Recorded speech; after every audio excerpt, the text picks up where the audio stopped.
नमस्कार, city post के इस खास पेशकश में आपका स्वागत है। मैं हूं श्रीकांत प्रत्युष। आपको पता है कि गुरुवार को बिहार विधानसभा के 5 सीटों के लिए जो उपचुनाव हुए हैं और 1 लोकसभा के लिए उपचुनाव हुआ है, नतीजा सामने आ जाएगा और तब पता चलेगा कि कितना दमखम है तेजस्वी यादव में और कितना दमखम है उनके बाकी घटक दलों के नेताओं में।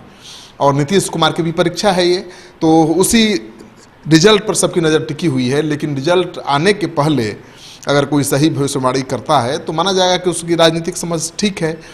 मुकेश सहनी मेरे साथ हैं, सन ऑफ मलाह के नाम से जाने जाते हैं और वीआईपी पार्टी के सुप्रीमो हैं। लगातार ये चुनाव प्रचार में घूमे हैं हर सीट पर।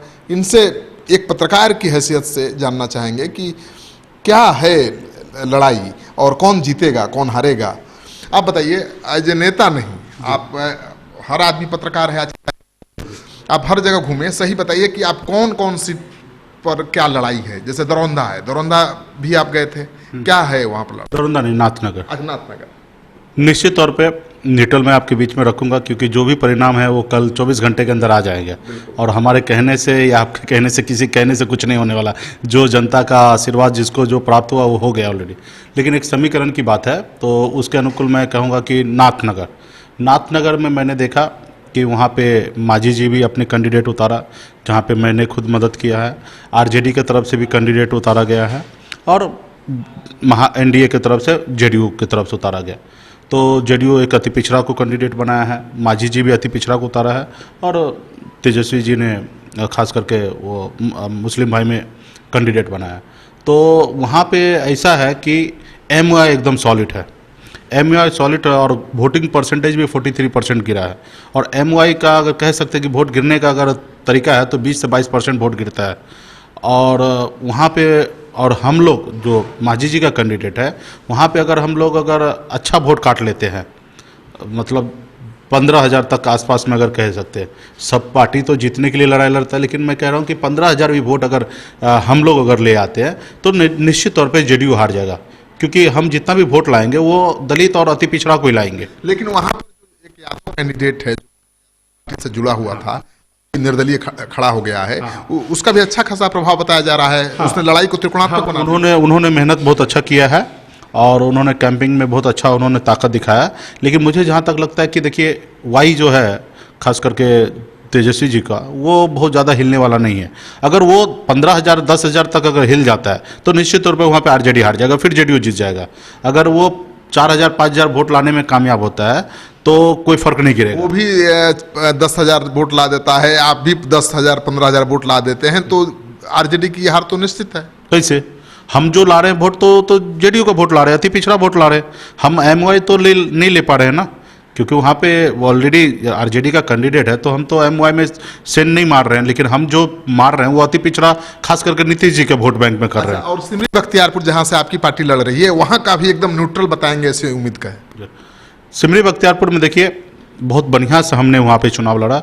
वीआईपी पार्टी बहुत ताकत लगा के वहाँ पे चुनाव लड़ा है और हमारे पास जो भी वोट है वो 100% अति पिछड़ा का वोट है, क्योंकि वहाँ पे जफर आलम को वहाँ पे टिकट दिया गया।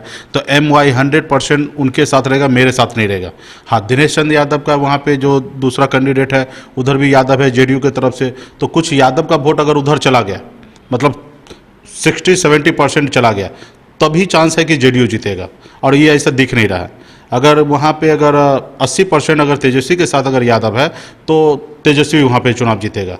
अगर वो 50-50 में बढ़ जाता तो वहाँ पे भी वीआईपी फिर चुनाव जीतेगा, अगर यादव का वोट अगर कह सकते हैं।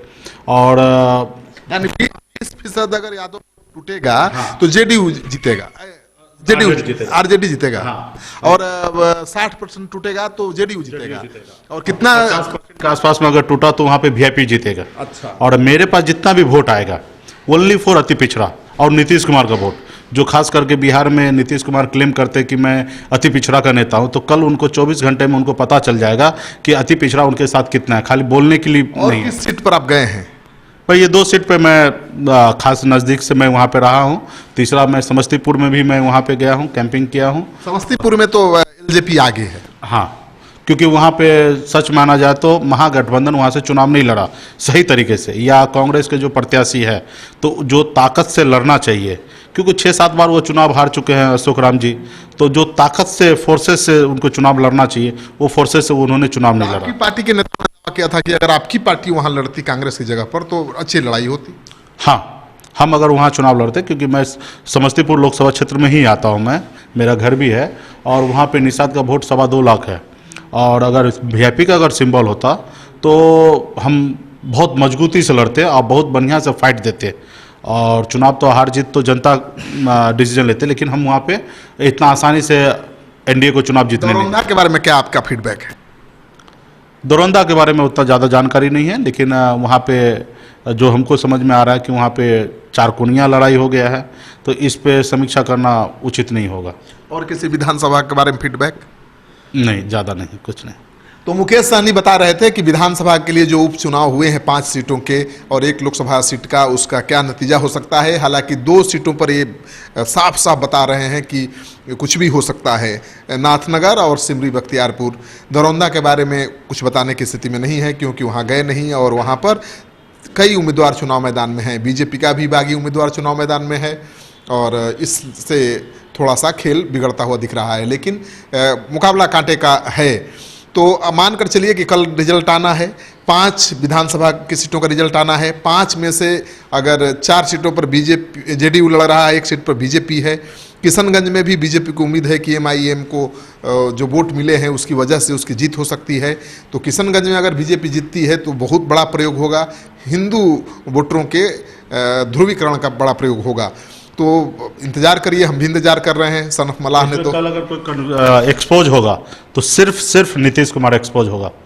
अगर जहाँ पे खास करके नाथनगर, सिमरी बख्तियारपुर पे अगर कह सकते हैं हमारी हार जीत जो भी होगा कल पता हो जाएगा, लेकिन हमारी वोट और आरजेडी का वोट मिला दीजिएगा तो एनडीए के वोट से कई गुना ज्यादा। इसमें तो तेजस्वी पर भी तो दबाव बढ़ेगा कि अगर हारेंगे तो कि आप लोगों के चलते हारेंगे। हाँ, इसमें कोई किंतु परंतु नहीं है। अगर हारते हैं हम दोनों तो इसका जवाबदेही तेजस्वी लेंगे और बहुत बड़ा मार्जिन होगा। मतलब वीआईपी और आरजेडी का वोट मिला दीजिए या हम पार्टी का आरजेडी का वोट मिला दीजिए नाथनगर में, तो हम एनडीए से बहुत ज़्यादा वोट से आगे हैं, तकरीबन 7 से 8% वोट से ज़्यादा रहेंगे। यानी इस हार के लिए पूरी तरह से ठिकरा फूटेगा तेजस्वी के सर पर?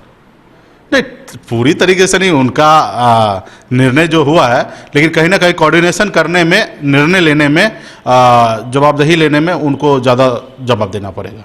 तो आप देख रहे हैं कि कह रहे हैं कि नीतीश कुमार की अग्नि परीक्षा है कि अति पिछड़ों में कितनी उनकी पैठ है, क्योंकि इनका दावा है कि अति पिछड़ा वोट ही ये काटेंगे, जीतन राम मांझी काटेंगे, दलित महादलित वोट काटेंगे, आरजेडी का वोट नहीं काट रहे हैं।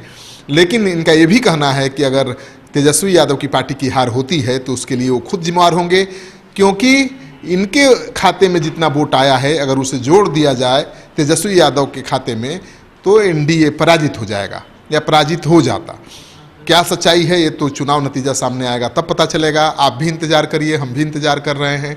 अब से 24 घंटे के बाद सब कुछ साफ हो जाएगा। 18 घंटे के अंदर चालू हो जाएगा। 18 घंटे के अंदर सब कुछ सामने आ जाएगा।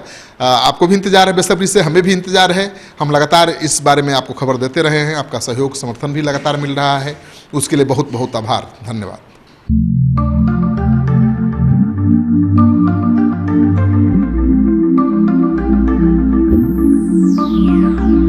चलो चलते हैं। पर कहाँ? एक सरप्राइज है आपके लिए, थोड़ा सा वेट करो, बट चलो।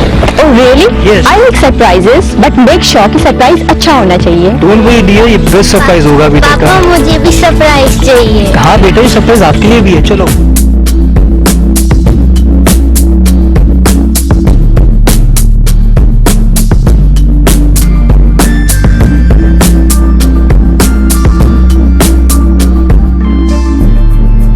बताओ कैसा लग रहा है? It's so beautiful, amazing.